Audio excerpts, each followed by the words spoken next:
Els resultats d'una enquesta feta per l'Ajuntament d'Olot entre els alumnes de cicles formatius i estudis superiors va posar de manifest que un 70% dels estudiants es plantejaria viure a la ciutat si disposava d'ajuts per a llogar un pis.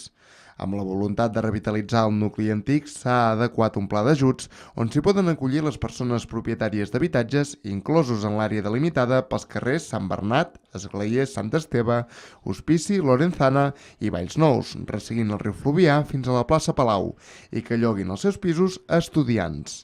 S'hi poden acollir les vivendes que procedeixin del mercat lliure i han de tenir cèdula d'habitabilitat i de certificat d'eficiència energètica.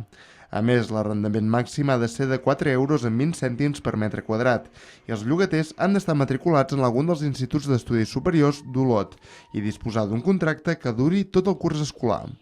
La subvenció s'atorga una vegada acreditat el lloguer i només després de presentar el rebut. Llavors és quan s'obre l'ajuda de 100 euros mensuals, amb un màxim de 100 euros per habitatge. Per adequar els pisos també es disposa d'una subvenció de 800 euros per pis, que només s'atorgarà un cop presentades les factures de la remodelació de l'habitatge. El termini de la convocatòria finalitzarà el proper 31 d'octubre.